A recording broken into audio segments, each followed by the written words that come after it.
On a damp October night in 1991, 12-year-old Evan Hollies vanished between the soft click of a lamp and the sigh of a closing door. By morning, the hallway that had known his steps felt hollow, as if the house itself had misplaced a memory. The rain had started just after dinner, a steady hiss that turned the street outside into a string of glistening pearls. Birch Street was a quiet block with old trees and a row of Queen Anne homes, their porches lifted like chins against the wet. In the Hollies' house, the furnace coughed to life and found its rhythm, the radiators ticking out slow metallic heartbeats along the baseboards. A hinge somewhere complained like a tired throat, a long dry sound that didn't match the damp night. The windows pebbled with rain, and in the living room the lamp made a small thump as it turned off, the kind of sound you forget the moment after you hear it. Evan's mother, Ruth, stood in the yellow light of the hallway folding clean shirts that still smelled of soap, stacking them into a neat tower she meant to bring upstairs. She would never put them away. His father, Walter, pulled on his coat and a cap with an oil-dark brim, muttered that he'd walk the block and be back in 5 minutes. Neither of them knew that time had started to stretch in strange ways, that 5 minutes could become an hour, and that an hour could become a word you didn't say out loud. The last thing Ruth remembered clearly was the sound of Evan's door settling back into its frame, that soft breath of wood and paint. He said goodnight with his usual half-smile, the dimple showing in one cheek and the other cheek already turned toward the poster on his wall, some baseball team he didn't care much about anymore. Lately, it had been the small science kit on his desk that pulled his attention. Plastic vials, a torn instruction sheet, a magnifying glass that made the ridges of his thumb look like a dry river. He'd left his socks under the bed like always and his sneakers at the foot of it, toes pointing toward the window like they were facing something interesting out there. The window itself had two brass locks that stuck when you tried to turn them, both rusty from years of Portland rain. You had to press down hard and wiggle. Ruth always told him not to. She'd do it herself on the rare hot days when they let a breeze in. That night, the glass had fogged a little, and a smear of Evan's breath had made a half-moon near the latch. It faded as the room cooled. Walter's steps went down the porch, the wood giving its usual complaint. The streetlights on Birch flickered once, then steadied. He cupped his hands to his mouth and called his son's name once, twice, seeking the right pitch that would carry around porch columns and across wet hedges. The neighborhood absorbed the sound. It rolled down into the ravine behind the houses, across the narrow footbridge, and into the wet belly of the trees where water dripped from leaf to leaf like a quiet chain. He walked the curve where Birch met Alder, and he passed the place where the tan pickup sometimes idled late at night, a truck with a missing hubcap and a habit of showing up when the bars let out. He checked the bus stop where kids huddled every morning and looked at the dark bench, the upright schedule grimed with fingerprints and stuck-on flyers. His own reflection looked back at him from the glass. A damp cap, a mouth set tight, eyes that already knew something was off, though he refused the thought and kept walking. Back in the house, a clock in the kitchen marked the seconds. Ruth finished folding the stack of shirts, lined them up by size like bricks, and carried them to the bottom of the stairs. She called up once out of habit. Nothing about the silence felt wrong yet. It was the house's usual hush after bedtime, a hush shaped by years of routine. She climbed slow and soft, more to kiss him again than anything else. She paused at the top, listened for the rustle of a page or the creak of bed springs, and heard only the furnace breath and the distant rain. She pushed open his door and found a room that looked briefly staged, like something a realtor might set up, everything placed to suggest a life still in progress. The bedspread was rumpled from the weight of a boy who had just sat there. The desk lamp was off, but the cord still swung a little from the pull. His backpack leaned against the chair, one strap fallen into a lazy curve on the rug. In that first second, nothing screamed. Things whispered.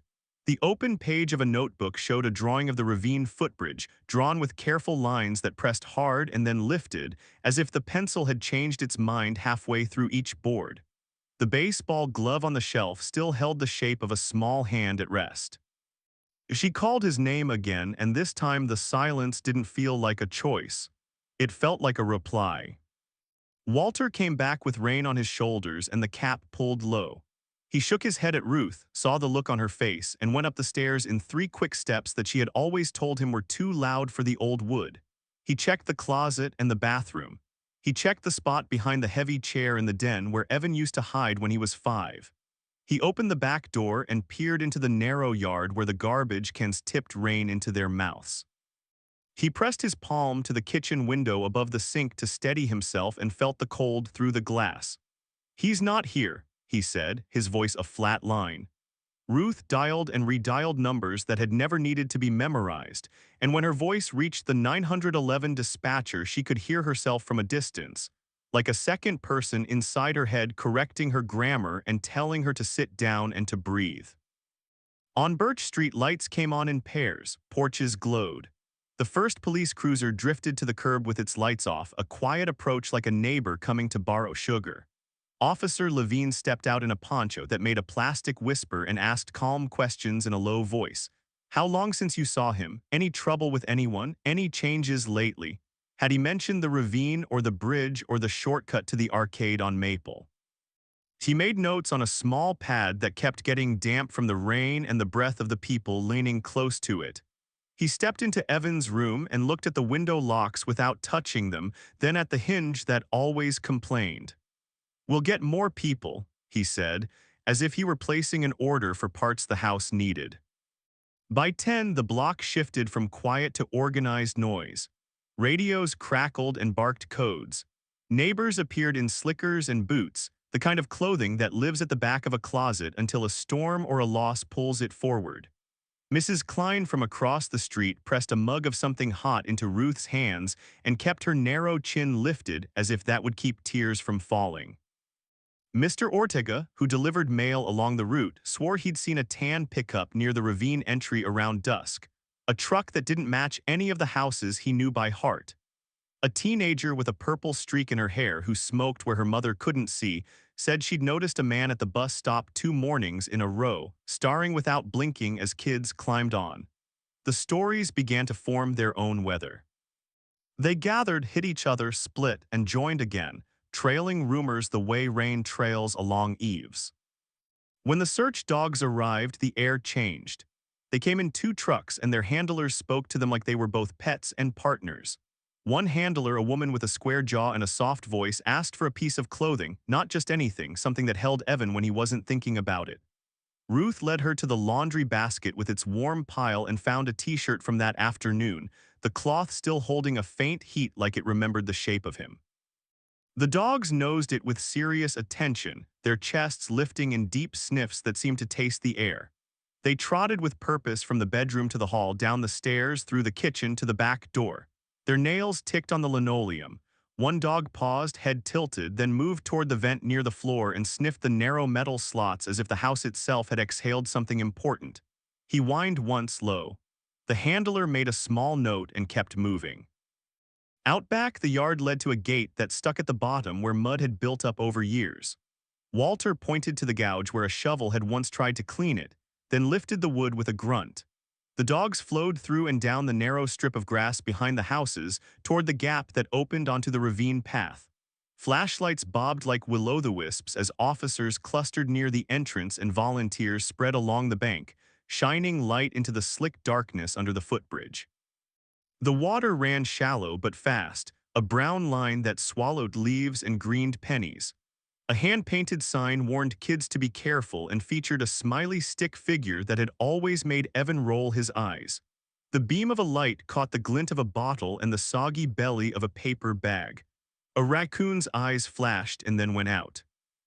Inside the Hollies' house, Detective Leela Hart arrived with a canvas bag and a look that didn't scare you until you realized she missed nothing. She had the kind of calm voice that made you want to tell her everything, even the things that didn't feel relevant. The way Evan twitched his right shoulder when he concentrated, the way the hallway floor bent a little under the second board past the bathroom, the way the front lock had to be jiggled, 3 short tries and then a 4th that always worked. Leela listened to Ruth talk about the furnace cough, the hinged throat, the windows that pebbled and then cleared, and she did not smile. She opened her bag and brought out small tools that clicked and chirped. She dusted the brass locks and found prints, but prints meant little in a house where everyone touched everything. She ran a small flashlight along the base of the walls and watched for tiny scratches near the vents. She stared a long time at the space under the staircase where the wood slanted down to the floor and made a triangle too small for anyone to hide in but big enough to catch something that fell. She crouched, reached under with a pencil, and pulled out a black shoelace wet along one edge. It could have been any lace from any shoe. It could have been nothing. She placed it in a bag and labeled it anyway, her neat letters steady even as rain tapped the window beside her like patient fingers. By midnight, Walter's voice had sand in it. He walked the loop of the block so many times that he felt each crack in the sidewalk through the soles of his boots. He had called Evan's name until the syllables felt wrong, until Evan turned into even, as if the name had evened out, lost its edges, and couldn't be caught. He watched the search move like a school of fish, turn, turn, turn, sudden flares of light, and then a gathering in one place for a reason that passed through the group like a rumor. Once it was a dark shape under a tarp behind a shed. Once it was a backpack half buried near the bridge, which turned out to be blue when Evans was green, a detail that seemed both important and stupid. In the yard behind the old greenhouse, he saw Mrs. Green's curtains lift and two pale faces press the glass, her twin boys staring with the round eyes of kids awake past their bedtime. He would later remember raising a hand to them without thinking, a little wave that felt like a lie. In the living room, someone set up a card table and covered it with maps of the neighborhood. Leela Hart leaned over them, her hair pulled back into a tight knot. Officers marked grids with transparent tape and colored markers. A volunteer coordinator wrote names in 2 columns and handed out tasks in a voice that stayed calm even when people offered more than they could give. "I can walk the ravine," said a man with a limp he didn't explain. "I can take the east side," said a woman with a baby on her chest. Coffee arrived in heavy cardboard boxes, and the smell of it mixed with wet wool and the old paper smell of the house. Someone found a tin of cookies and opened it with hope that tasted like sugar and grease. There were facts that did not change. Evan was 12. He had gone upstairs to say goodnight. The lamp clicked, the door sighed, and then nothing that made sense. But people offered more facts anyway. A girl from Evan's class said he'd mentioned the shortcut through the ravine 2 days earlier, a way to shave 5 minutes off the walk to the arcade. A man who lived near the entrance swore he'd heard a whistle around 8, a long, low note like an adult calling a dog, except no dog had barked back. A woman on Alder insisted a tan pickup had rolled past slow at dusk, driver hunched forward, cigarette ember wobbling in the shadows. She'd noticed because she hated the smell of smoke. Witnesses bring their own weather. They tell the truth as they know it, and the truth swivels, reflects, and sometimes returns to you as a different thing. Around 1 in the morning, the rain softened. It was enough to make everyone lift their heads a little. The ravine path turned glossy and slick. One of the dogs barked twice in short barks and then fell silent, tail high and stiff. He nosed at a place where the mud held a smear that could have been anything, a boot scuff, a splash, or only the weight of water. The handler knelt and touched the ground with her fingers as if she could read it like Braille. "Could be old," she said. "Could be nothing." They marked it anyway. Nothing and maybe lived right next to each other in the night. Inside, Detective Hart did a slow tour of the house that felt like a prayer. She touched nothing, but her eyes fed on everything. In the kitchen, she stared at the vent near the floor again, then moved to the one near the stairs that had a dent in its grill like someone had kicked it years ago and forgotten. She listened with her head tilted to the side as if the metal would answer. She asked Ruth if any repairman had been here in the past month. She asked about packages, salesman, the man who had offered gutter cleaning 2 Saturdays ago and left a flyer with a phone number that rang to nowhere when Walter tried it later. She asked about the basement, and Walter led her down the narrow stairs into air that smelled like damp wood and old paint. The light bulb there made a loud ping when it came on, and the shadows moved away from the shelves and then found their corners again. The basement was the kind of place you make promises to fix and never do. Boxes with fat black marker letters sat stacked like bricks, Christmas, camping, taxes. Along one wall, a set of narrow windows at ground level paced the top edge, their glass windows smeared with a gray film that made the outside look like a dream. The furnace stood like an old animal, purring and radiating its heat, and the pipes climbed the wall in neat angles as if they had planned the house's veins. Leela Hart put a hand to one of the pipes and hummed softly, listening for something in the vibration, a loose joint, a whisper. She crouched to read the dust. Footprints smudged the concrete in ways that made Walter feel both watched and foolish. "The windows," she said, "they don't open," he said. "Painted shut long before we got here." She nodded. She saw what she saw and did not say what she didn't. At 2, the searchers began to sag. People get tired in waves, first in the feet, then in the back, then in the part of the mind that organizes hope. Ruth sat on the bottom stair with her hands on her knees. The folded shirts still perched there in their neat stack, absurd in their duty. She reached out and smoothed the top one with her palm, an old move for calming a child that now pressed against cotton and air. Leela brought her water and said the words she believed in: "We are here. We keep going. We check the places twice that you think we've checked already. We look, and we do not stop now." "It's just," Ruth began, then stopped because what came next was everything. It was Evan's laugh halfway between a boy and the teenager he was becoming. It was the way he had stopped saying "mommy" and started saying "mom," and how she had pretended not to notice the change and had felt both proud and a little lost. It was the lemony smell of the shampoo he'd liked and would probably have grown out of soon. It was the beat-up library card in his pocket and the overdue notice on the fridge. None of these things fit the forms Layla filled out. All of these things mattered to the way grief lives in a house. At 3, the rumor about the tan pickup had grown wheels. 2 separate people had said tan, and one had added silver stripe. An officer on night patrol remembered a pickup like that parked near the bus depot on a Tuesday, empty, with its engine ticking as it cooled. The dispatcher sent out a note, and other cars began to slide by the side streets off Birch. A tow truck driver on break thought he'd seen a pickup near Maple earlier, but thought and seen are cousins, not twins. A young cop new to the job blurted, "It's always a pickup, isn't it?" And Detective Hart shot him a look that said, "Slow down. Fear loves a shape. It makes its own if it doesn't have one ready." By 4, the house had memorized the night. The furnace had coughed at regular beats and then fallen silent and then coughed again. The hinge had complained 3 times when doors opened and closed and then stopped like a voice-grown horse. The vents breathed out warmth that smelled faintly of dust and old carpet. On the narrow landing, a puddle of light from the hall lamp made a square where dust motes turned slow like snow. Leela stood in that light and looked down the hallway to Evan's door. She'd seen hundreds of hallways, and yet this one felt like a mouth that had spoken a name and then sealed. She tried to picture the last steps, the weight of a boy's feet, the tiny rush of air a door makes when it swings, the way the floorboard dips under the second step. She tried to imagine the moment it didn't happen, the moment the hallway forgot the footsteps it knew, the moment silence became a wall. She did not write that down. No one takes a picture of the part of the story where sound is missing. Just before dawn, the rain stopped for good. The clouds pulled back to show a sky the color of an old bruise. Birds, confused or stubborn, tried a few notes in the big oak at the corner and then fell quiet again, as if even they had decided to wait and see. The searchers traded slow nods and sips of coffee and bites of stale muffin. Someone's radio hissed and spoke a sentence about a tan pickup found 3 streets over, empty, doors locked, plates covered in a film of road dust. Officers moved that way, not running, because haste breaks things. Walter took 2 steps forward and then stopped when Leela touched his sleeve and said, "Let us."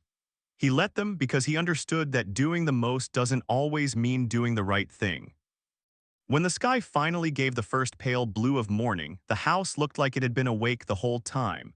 The windows wore streaks of dried rain. The porch wood carried a new sheen as if it had been washed and left to dry on purpose.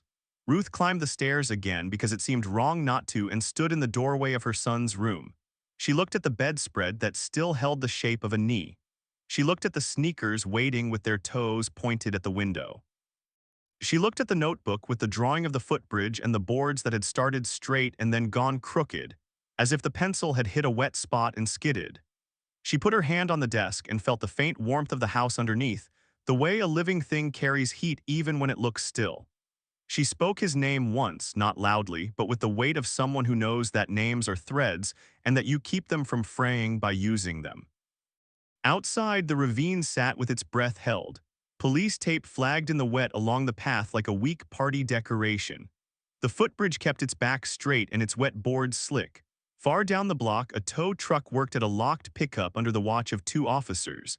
Neighbors watched from steps and behind curtains, the neighborhood holding its own breath. People who had never said more than hello to each other now shared umbrellas and silence. They would always remember how quiet it was, even with all the noise. They would remember the slick sound of boots on wet grass, the sudden clatter of a dropped flashlight, the way radios would chirp and then stop as if embarrassed. The old Queen Anne on Birch Street listened. It had listened long before that night. It had heard whispered secrets and birthday songs and the sound of a child stamping mud from his shoes in the hall because he forgot again and would be told about it with half a smile. It had heard arguments about bills and plans for summer and the scratch of pencils on homework and the secret click of a phone receiver lifted after bedtime. It had heard the furnace cough and the hinged throat and the vent's steady breath.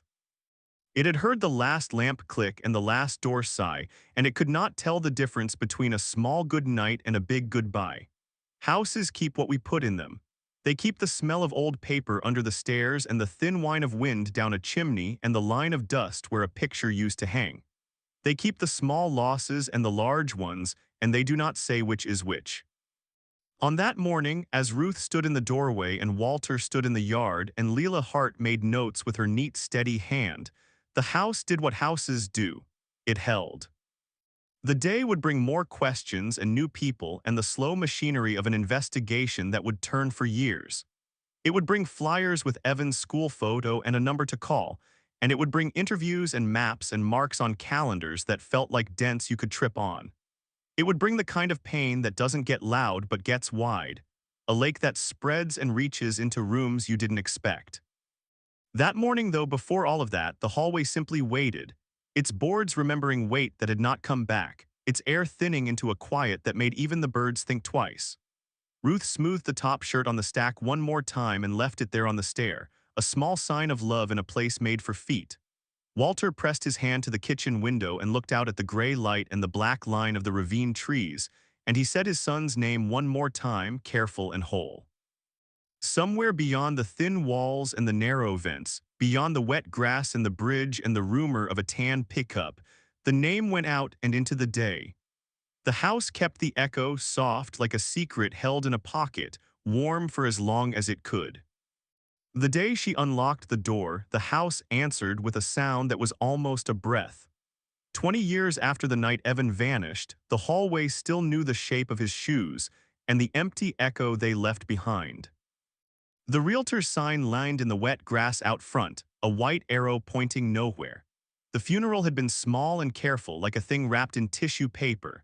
There was no body, only words, and even those felt thin. Nora stood on the porch with the brass key pressed into her palm so hard it left a mark.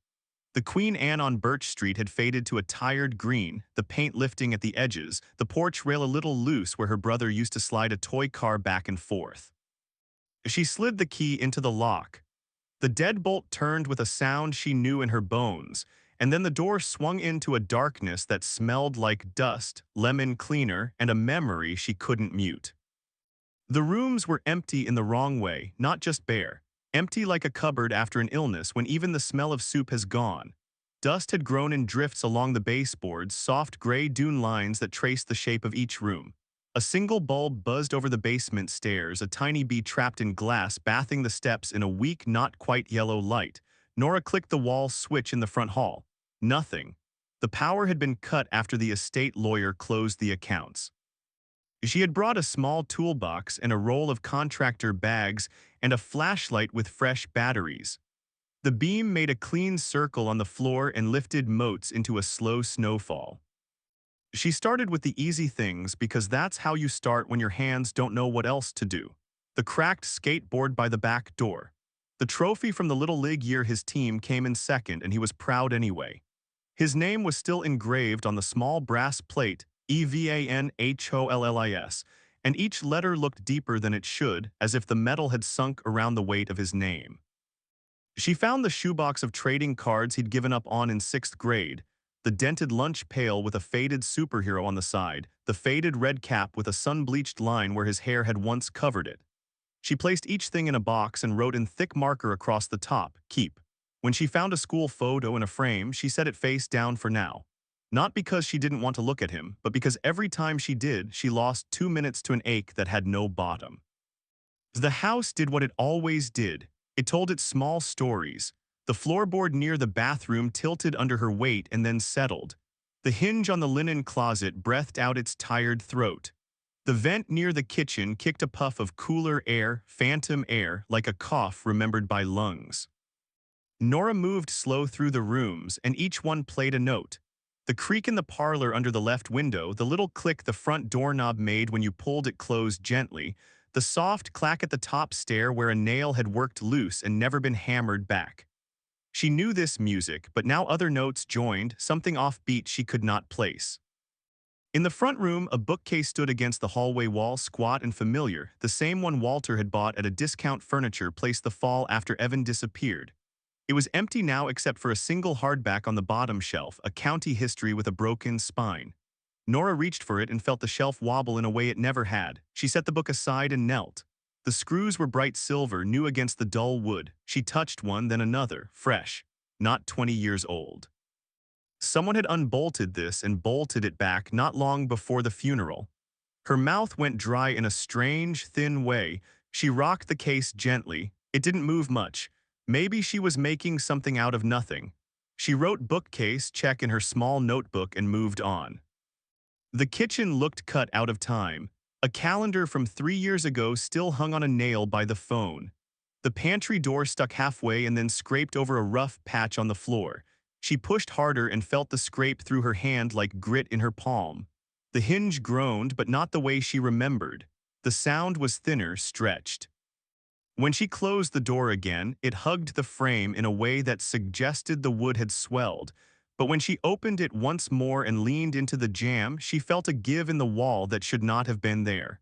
She put her ear to the plaster. Houses talk in clicks and ticks. She heard a different language, a hollow behind the firm. Upstairs, wallpaper lifted at one corner in the small back room that had once been hers. She tugged. A triangle peeled up, and under it pencil marks traced in faint, careful lines. Not kids' scribble, not measurements either, not the simple marks a carpenter leaves behind. Tiny maps, little rectangles subdivided with notes written in a hand that was Ruth's or Walter's. She read them with the flashlight angled low. H10 3/4, V12. Vent. The question mark was small but there. She smoothed the paper back and held it with a piece of painter's tape from her toolbox, as if she could pause time with a strip of blue.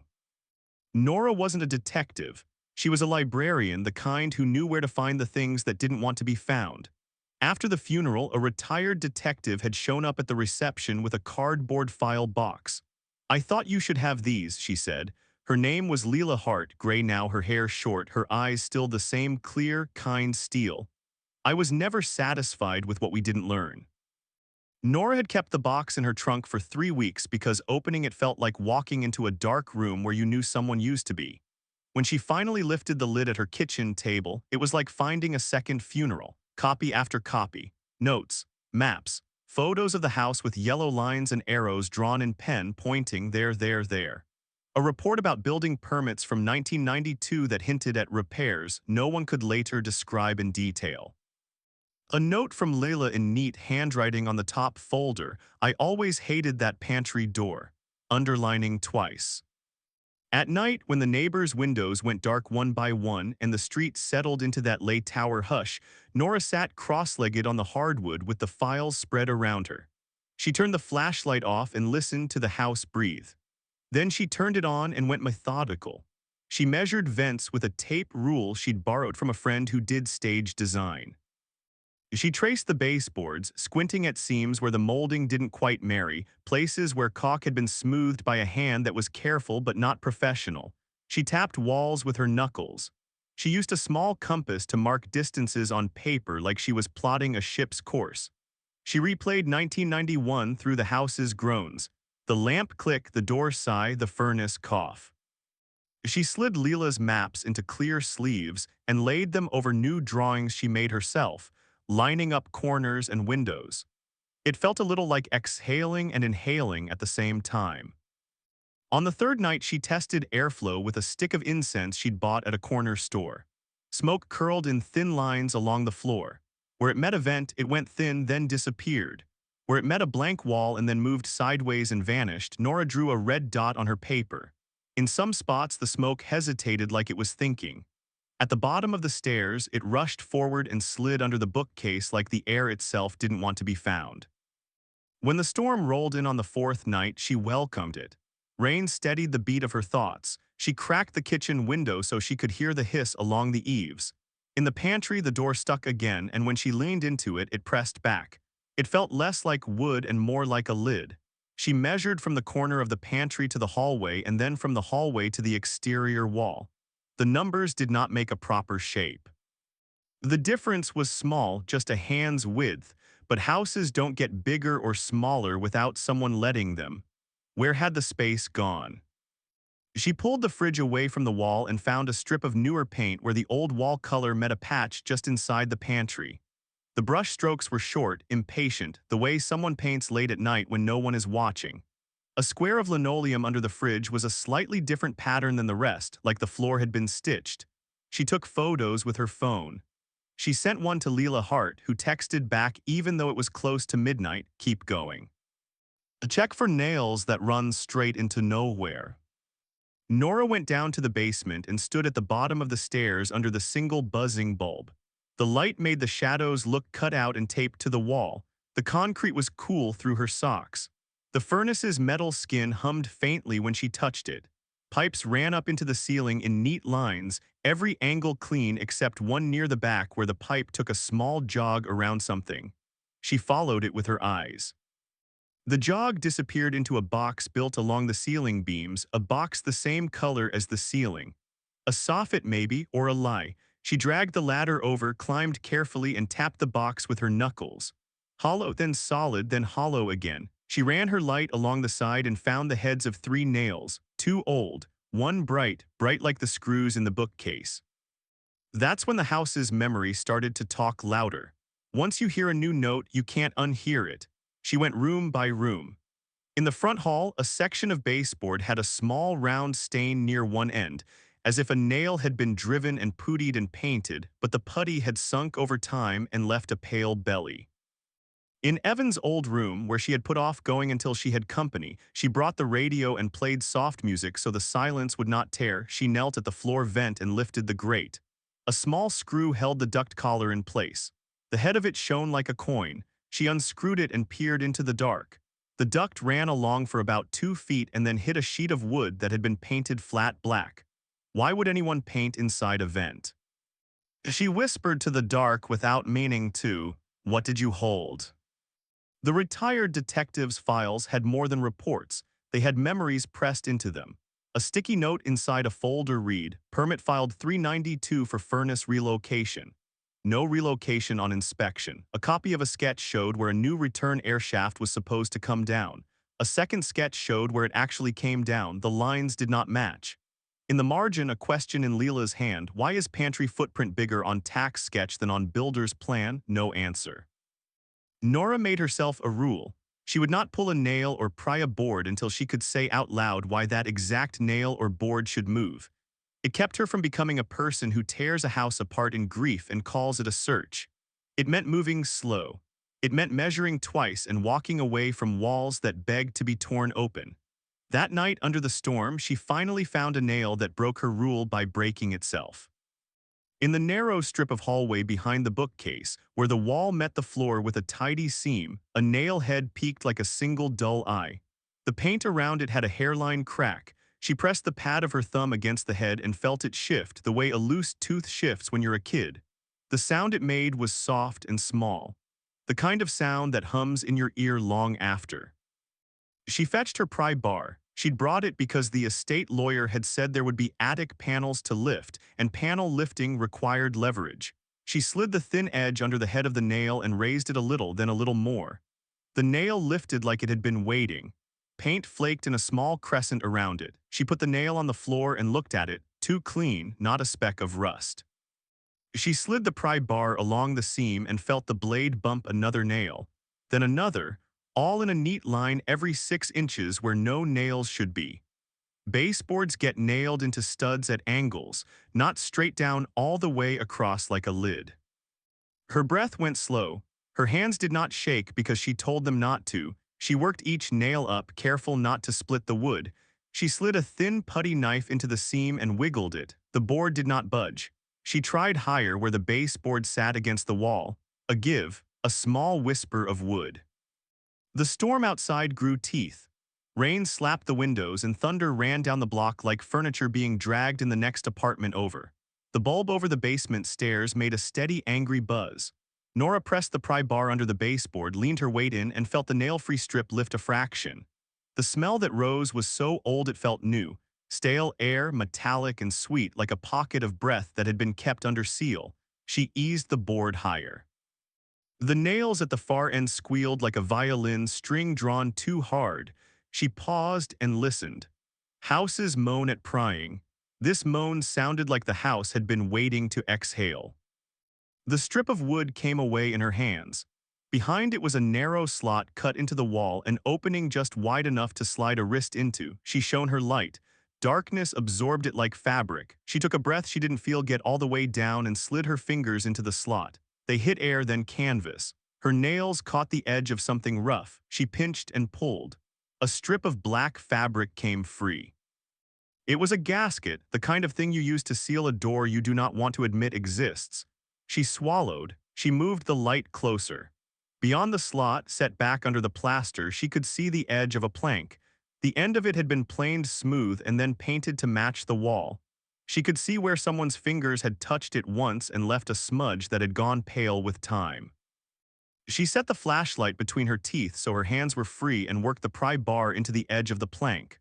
The bar slid into a gap that had been meant to look like a seam between two boards. Nora levered up. The plank fought her.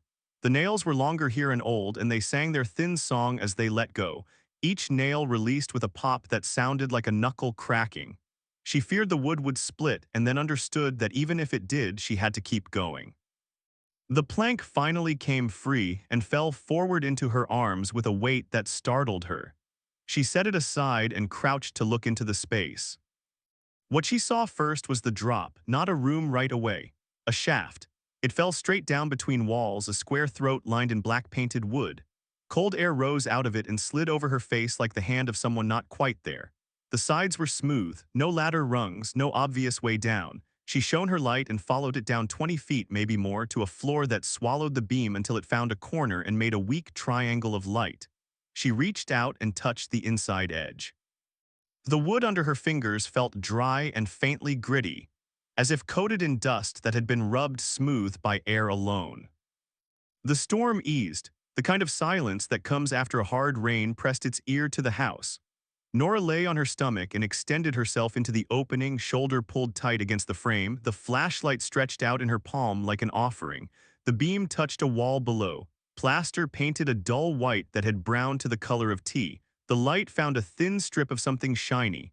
Metal? No, glass.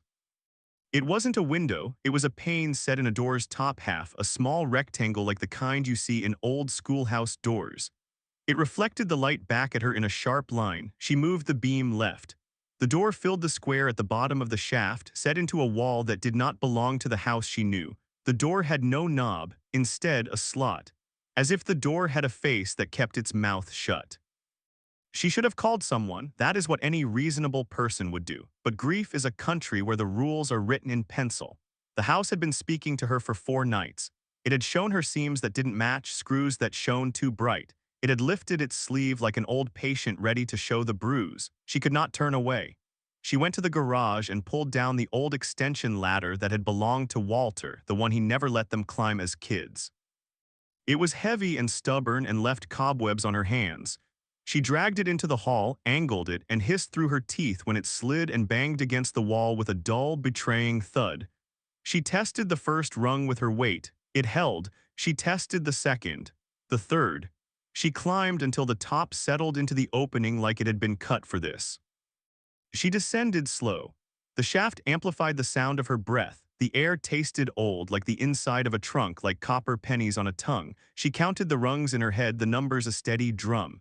8, 9, 10. At 12, her knees began to tremble, but she told them a firm no. At 14, the ladder tapped the floor below with a small hollow clack. Her shoes found concrete. She stood and turned in a slow circle, her light keeping her close. The room was not big, 10 feet by 12 maybe. The ceiling was low enough that she felt it when she raised her hand even without touching it. No windows, No vents that she could see, though the air had to come from somewhere. The walls were painted the same dull white she'd seen from above, and the paint had bubbled in a few spots where damp had pressed its forehead and stayed. On one wall, a pencil line marked a child's height, written in a hand she did not know, with dates stepped up the line in careful numbers, the last one 12 years ago. The line made her vision tilt. She swallowed and steadied the light. In the far corner sat a chair, not a kitchen chair. A simple wooden one, plain, with a woven seat that had frayed into a shaggy fringe. On the seat lay a book of crossword puzzles, the kind you buy at a drugstore, and a pencil with bite marks near the eraser. She turned the light to the door. Up close, the metal slot told a story she felt in her own teeth. It was a hatch, the kind used for passing trays. On the other side, a hallway she could not see. The door's hinges were on the inside. It opened inward. No knob, because whoever used it had a key on the other side. She lifted her hand and placed her palm on the wood. It was colder than the air. She pressed her ear to it. Nothing, not even the whisper of the house she knew. The blueprints had never admitted this place existed. This room was a secret the size of a life. On the floor by the chair, in a neat stack, lay papers. She crouched and picked them up. The top sheet was a page from a county building permit application. The field-marked scope of work was filled in with a blocky hand that tried to be neat. Replace ducting, repair basement soffit. The date made her head swim. Spring of 1992. The bottom of the page held a stamp, received. The second page was a printout of an inspection scheduled for 2 weeks later. In the corner, in blue ink, a note, reshed, contractor delayed. There was no reschedule form behind it. Instead, an invoice from a hardware store Nora knew, the place on Maple, that smelled like rope and oil and old coffee. Ply 2x4 screws, soundproof matte gasket paint. Her skin prickled. She could hear the store bell in her head, the ring it made when someone pushed through the door carrying secrets with their shopping list. On a small shelf someone had made from a scrap of molding, a cassette tape sat in a plastic case. A white label blank. She didn't touch it, not yet. Beside it lay a folded paper square. She unfolded it with hands she forced to be gentle. It was a map, not of the neighborhood, of the house, drawn in pencil with the same neat lines she had seen under the wallpaper, each room labeled. The pantry outlined darker than the rest. A small square drawn in the hall with an arrow pointing, access. Her breath fogged the light for a second and then went clear again. She looked up at the hatch slot and imagined a tray passing through, a cup of water, a plate, a word. Nora stood in the middle of the room and looked down at her shoes. A little ring of dust cupped each toe where the air had settled around them. She felt like she had stepped into a photograph that had been taken when she wasn't born yet and only developed now. This was what no search had touched, not the dogs, not the maps, not the careful hands of a detective who had listened to the house breathing. They had been inches away, a board's width, a row of nails. A lie that fit so well it felt like part of the truth. She didn't cry, later maybe. Right now the room asked for witnesses, not tears. She took photos from every corner. She measured, she marked. She noted the smell, old coins, damp paper, a ghost of soap.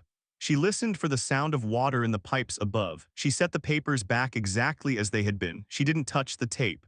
She climbed the ladder and felt every rung with her arch like a promise. She slid the plank back into place and pressed the baseboard close with the heel of her hand until the seam swallowed its line. She gathered the nails and placed them in a small jar, bodies of insects, bright and light, and carried them to the kitchen like an offering. Up in the front room, she sat on the floor with her back against the bookcase and let the storm's last small rain pass like slow applause. She thought of her mother folding laundry she never put away. She thought of her father walking the block under a sky that would not answer him. She thought of Detective Hart's neat handwriting and the way her underlines curved like they wanted to hold something up. She thought of the penciled ticks under her own wallpaper and how patient a house could be, waiting for someone to press an ear to the right place. In the morning, she would call Layla. She would call the city. She would call the kind of people who knew how to turn a sealed room into evidence and not a rumor. She would speak without shaking. She would answer the questions in full sentences and correct any incorrect dates with care. She would take the tape to someone who could coax a voice out of its plastic. She would ask a judge for permission to peel back the house in layers until it told everything it knew. But that night she lay on the hallway floor with her cheek against the boards that had once carried a boy's feet and now carried hers, and she listened. The house did not groan or cough or sigh. It held itself still, like a person trying not to sob. Nora closed her eyes and saw the square of dull white at the bottom of the shaft, the door without a knob, the hatch like a shut mouth. She whispered into the dark, "I found you." Maybe she meant the room. Maybe she meant the part of herself that had waited 20 years for the house to remember her back. Either way, the word settled into the wood, and for the first time in 2 decades, the old Queen Anne felt a fraction lighter, as if its hidden breath at last had started to move. The morning after she found the shaft, Nora stood in the pantry with the door open and her flashlight leveled like a steady thought. The house smelled faintly of wet leaves and old soap, and the floor was cool through her socks. She had slept, but not deep. Dreams kept returning to the square of darkness under the board, the breath of cold air that rose like an old secret, the way the wood had given a small, grateful sound when she lifted it. She texted Detective Leela Hart 3 words, "It's here. Come." And then she waited without sitting down, as if her knees might miss something that only standing could catch. When Leela arrived, her hair damp and her coat unbuttoned, she didn't waste words. She stepped into the pantry, set a small case on the counter, and said, "Let's listen to what it's ready to tell us." Behind the pantry wall, what they found at first looked like a mistake from a century ago, a dumbwaiter shaft someone had started and never finished. But it wasn't that. The shaft had been gutted and dressed in new skin, silver-faced insulation stapled tight in sheets to swallow sound, seams taped with a careful hand, a wooden lip built at waist height to turn the opening into a ledge. On that ledge lay a coil of microphone wire like a sleeping snake, and a small cassette recorder pitted where thumbs had pressed the buttons 1,000 times. Its red record key was worn almost smooth. Beside it, a shallow box held Polaroids with edges curled from years of being slid in and out. Leela pulled on gloves the color of the sky just after sunset. She lifted the top photo and turned it sideways, then upright again, and only when Nora tilted her head did she see the angle that made sense. A view through the thin slots of a vent. Lines of light, a partial square of hallway. The shag of the living room rug like field grass seen through fence wire. Another photo showed a sliver of their stairs, the second step with the nail that always clicked, and a shadow cutting across that step the way a body does, head turned, a hand on the rail.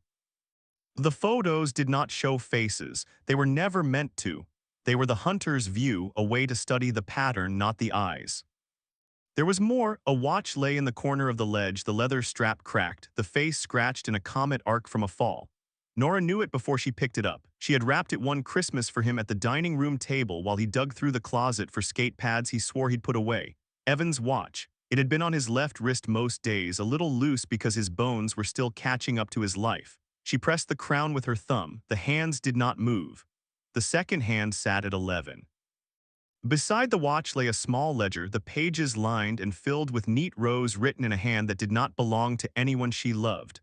The date started in late summer of 1991 and ran past the night he disappeared.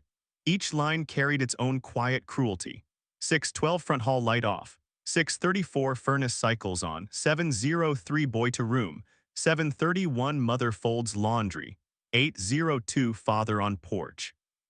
Between them, arrows noted the times when the house's bones made their normal complaints. Hinge throat, floorboard dip, mapped like you map a river's bends before you launched a boat. A pencil had left tiny ticks in the margins, and here and there a small check mark meant repeat confirmed. The house itself had been the hunting blind. The walls had worn the mask, and someone had sat here, close enough to smell the soup and hear the click of a lamp, and waited for the pattern to hold. Leela's face didn't change, but her breath did. It slowed and grew heavier, as if her ribs were taking the weight of the truth on themselves. "We're going to do this right," she said. Chain of custody, photographs from 4 angles, notes written with time and temperature and light conditions.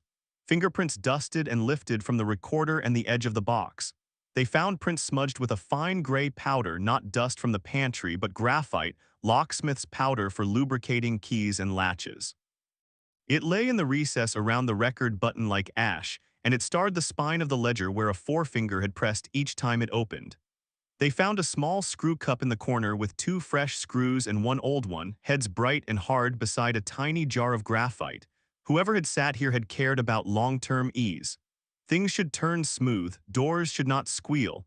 People should hear nothing but what they expect to hear. By noon, the pantry was a neat chaos of bags and tags.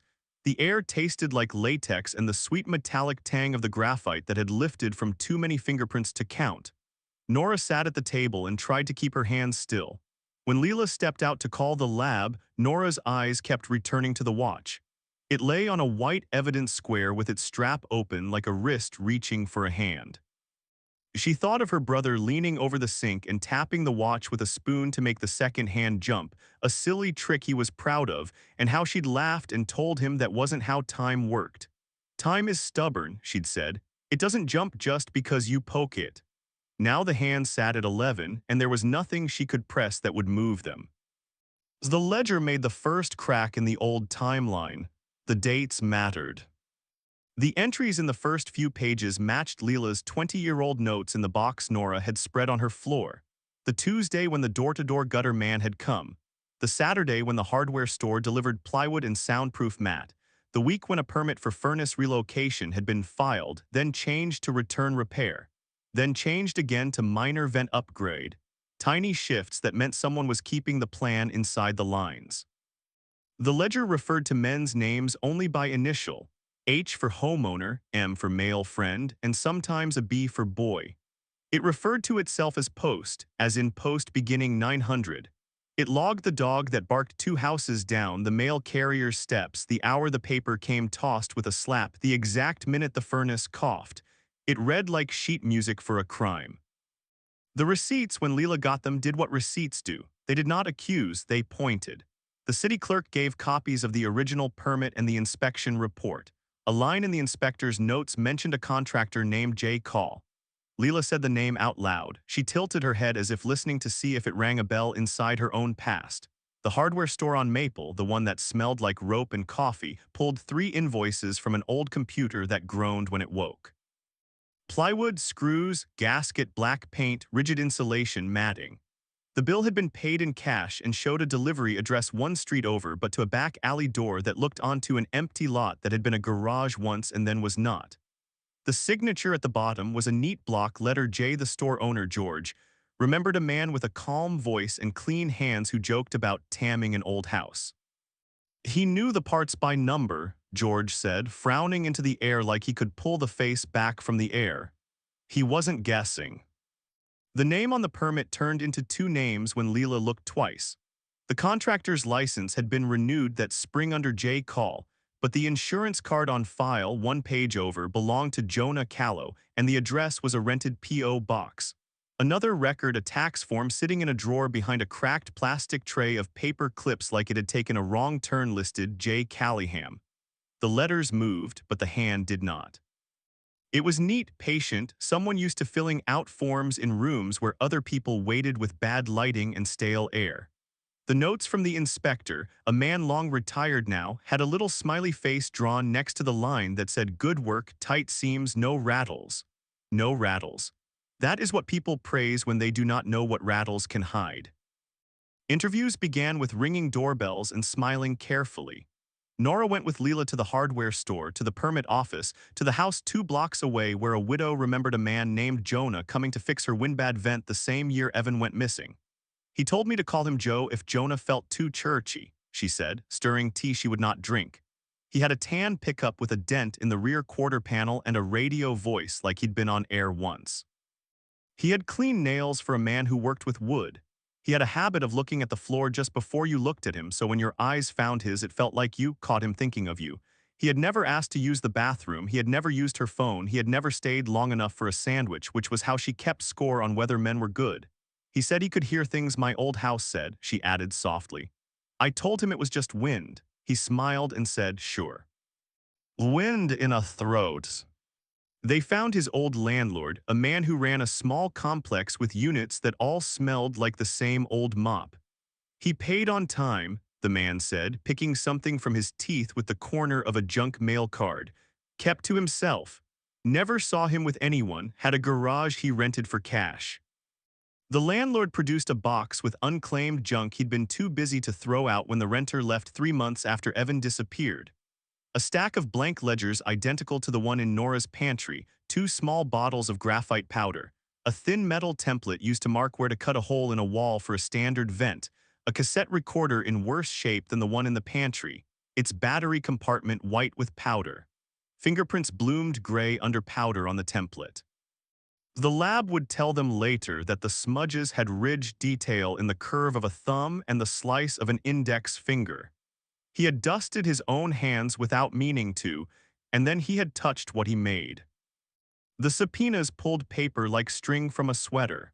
The hardware store, the city, the bank that handled the P.O. boxes, the storage unit place out by the highway where there is always a half-deflated balloon snagged in the chain-link fence.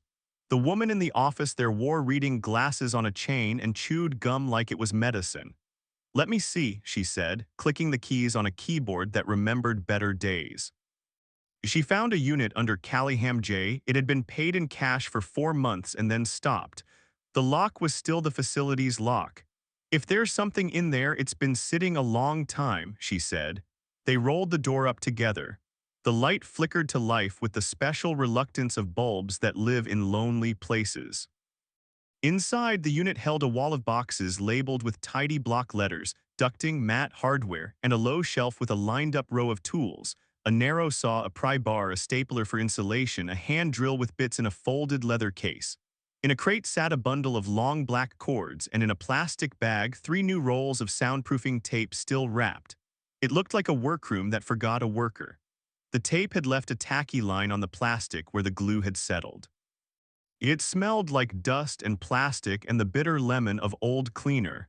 Leela photographed everything like she always did and then stood very still, as if listening for a last detail. "He didn't leave junk," she said softly. "He left a kit." Excavations began back at the house on Birch. The city allowed it with formal letters and a signed order pegged to the ledger and the receipts and the storage unit. Workers came in paper booties and masks and measured twice before they cut once. They opened the soffit in the basement and found the jogged pipe had not been jogged for a code reason. It was jogged to leave space for a channel that ran from the pantry to the hidden shaft. They cut out a square of drywall above the pantry and found the place where the microphone wire threaded through, the tiny hole patched to look like a nail pop, and then painted the same tired green as the kitchen. They sliced into the back of the bookcase and pulled it an inch from the wall and revealed a secondary narrow slit cut into the plaster behind it. A second mouth that had never needed to be used because the first one worked. They took off the vent face in the hall and found, deep inside, a small foam pad pressed against the metal where it would not be seen but would swallow any squeak of air. It was not one thing that opened the door. It was all of them stacked. Each small choice had landed, like dust on a windowsill, until you had to wipe it with the flat of your hand to see the light. The Polaroids gave something else, something steady. Around the edges of each print, the chemicals had kept time in their own way. Lab techs scanned them and adjusted the contrast and found, in one, the faint outline of a date stamp reflected in the glass of the front door across the hall. In another, the glow of a porch light 2 houses down, pieced together with a weather report that marked a power flicker the week before the disappearances of 2 other boys in the county. Boys they'd never once thought to tie to each other because the lines on the map were shy and the weeks were far apart. The ledger's dates hummed with those same notes. A pattern started to write itself in cleaner ink. A man with a kit, moving in 3 circles of blocks, changing his name by 2 letters each time as if he believed the alphabet could protect him. His houses were old. His work orders always touched vents. In each case, there had been a rumor of a tan pickup, a Finnish carpenter's hand, someone who said he loved old bones and meant the house but might have meant something else. When they found him, he was not living under one of his old names. He was John Keller now, and he sold blinds in a strip mall where sunlight never fell the same way twice. He had a trim beard that read as harmless and a smile that went almost to his eyes. When Leela and another detective walked into the store and showed him a photo of the ledger, his mouth sketched a line and then relaxed. "That looks like one of mine," he said, letting his voice sound bored. "Lots of people keep notes." "I'm a notes person." Leela nodded, as if complimenting his habit. She asked if he'd ever worked on Birch Street in the early 90s, and he shrugged. "I've worked all over." She asked if he preferred cash or checks. "Cash is easy," he said, and smiled that small, loose smile again. When she mentioned permits, he said, "Some folks don't like government in their walls, you know how it is." He had placed himself at the edge of a crowd that doesn't like clipboards and thought the crowd would hold him up. He looked right past Nora as if she were not there. She could feel her heart beat in the small bones of her ears. They weren't ready to take him then. The case was old and sharp but needed one more weight to lean it down. It came from the cassette recorder pitted with thumbware. The lab coaxed the tape to play without tearing, and out of a gentle hail of static rose the house. The lamp click, the hinge throat, the furnace cough, the hush of a breath, the slow rub of a pencil on paper. Then a sound you do not ever forget once you hear it, a child making small sounds before sleep. Not words, not names. The soft hum of a tune a 12-year-old thinks he is too old to sing. It was not Evan's voice saying, "I am here." It was his voice being here, being alive in a room where he thought he was safe. It was the sound of a life right before a hand reached for a latch. The man had recorded it like a fisherman taking a photo of water to prove there was fish under the gloss. You could hear the pencil pause and then continue in the ledger's cramped letters. 9:11 boy hums. 9:14 mother tiptoes past. 9:18 father opens back door. 9:22 door sighs. Then the tape clicked and hissed out. They matched prints. The graphite on the ledger was kind to them. It had dusted the maker even as he tried to keep things smooth. The ridges on the template from the storage unit matched a print under the tape deck's battery lid. The old landlord had a copy of a rental agreement with Callingham in careful script. The bank had a 2-second still from a camera that saw a hat bill and a clean jaw and a hand placing cash in a slot. They found 3 more ledgers in a box at the storage unit, blank but for the first page in each, where the word post was written in practice rows, like a kid writing his name in a new notebook, getting the letters right before the real work began. They went back to the widow's and found a small square cut in the back of her pantry, patched and painted in the same spot as Nora's. "He stayed for an hour that day," she said slowly, as if hearing her own memory from a new room. "He said he was waiting for the compound to set. I thought that was what you say to sound like a builder." The last door was not a grand one. It was a panel in the back wall of a different house in a different neighborhood, a house the man had rented for 6 months and left at the end of a fall. The current owner had hung a pegboard over it, and the pegs held rakes and an old hose. Leela's team took it off carefully and traced a rectangle under the paint. They slid a knife into the seam and felt the dull, tired pull of caulk that had heard this song before. The panel came free. Behind it was a narrow passage that ran 2 feet and then turned left, and on that left wall were 4 sets of vent slats cut and set into the plaster like tiny windows. Each slat had black paint rubbed to a shine at the center where a cheek might press to get the best view. On a shelf inside that passage sat another small recorder and a jar with a lid that had stuck shut and would not open.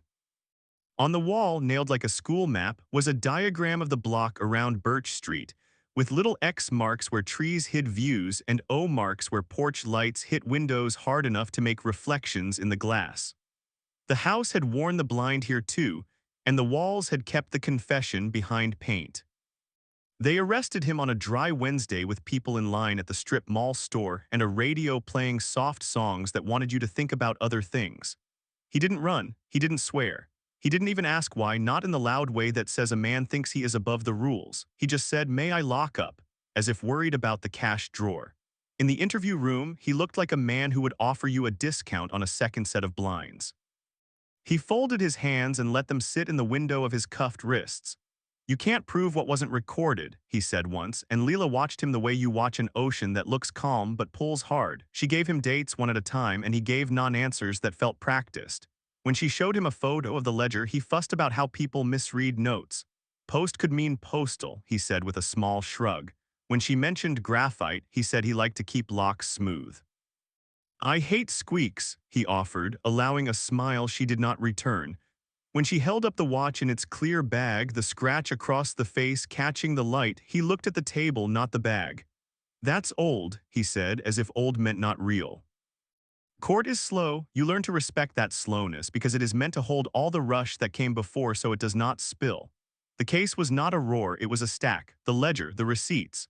The permits that shifted by an inch and then by another inch like a picture hung crooked and straightened in tiny touches that left dents in the paint. The storage unit kit lined up on a table under good light. The Polaroids through the vent slats. the thumb-worn recorder and the graphite blush in its corners.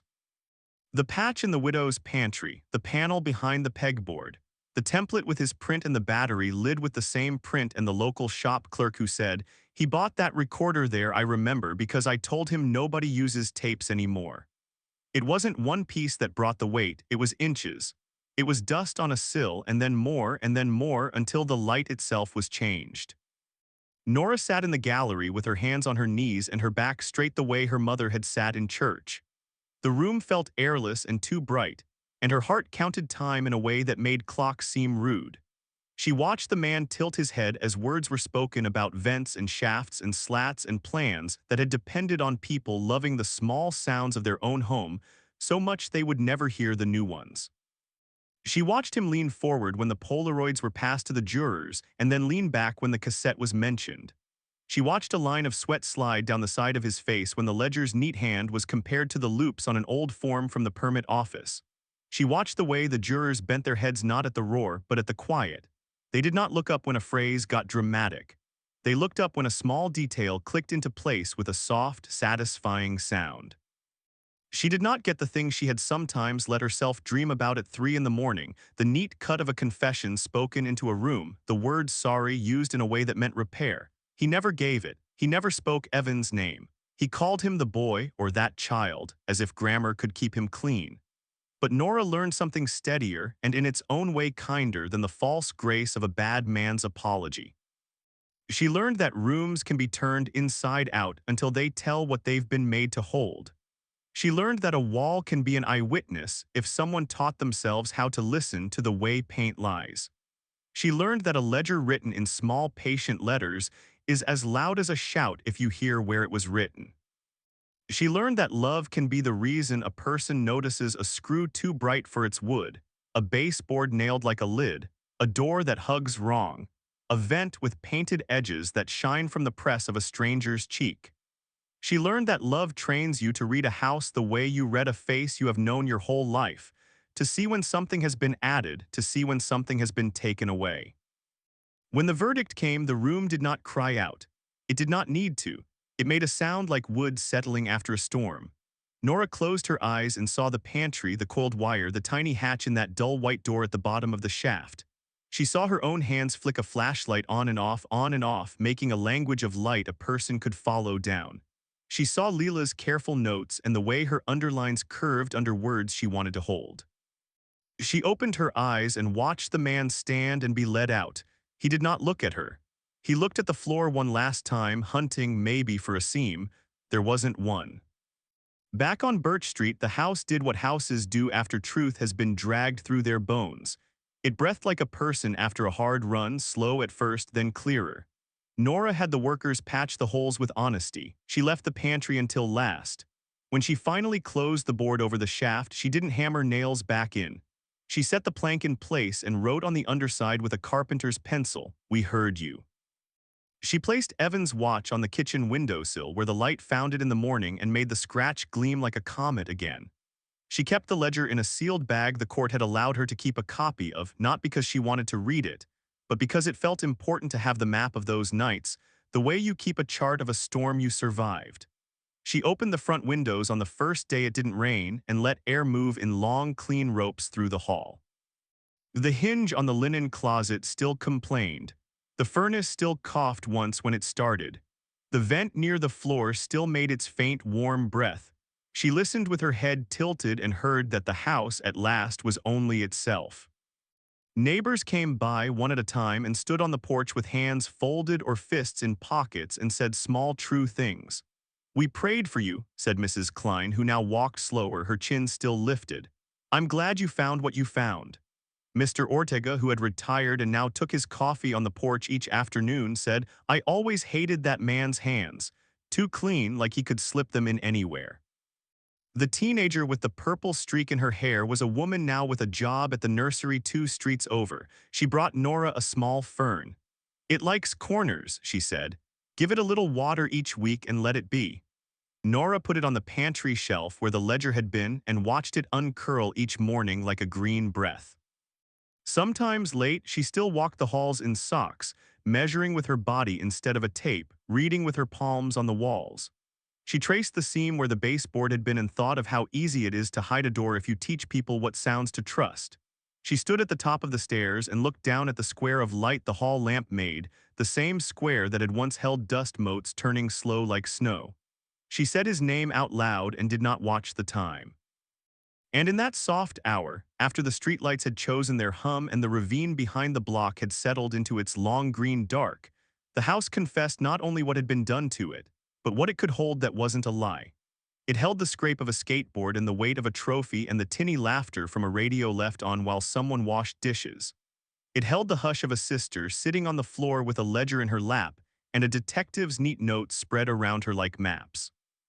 It held the quiet of a watch that did not tick and the bright flash of a Polaroid shot through slats and the low murmur of a cassette static like rain with its breath held.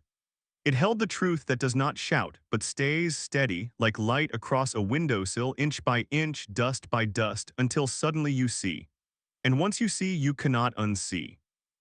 You build your life again with that sight, and in the small hours when you wonder if you have enough, you put your hand on the wall, feel the grain of paint, and you remember that even wood can tell you what was done and what will be. You whisper a thank you to no one and to everyone, and the house answers with the simplest thing it has, the thing it saved for years until someone asked. The quiet sound of itself, honest, warm, alive.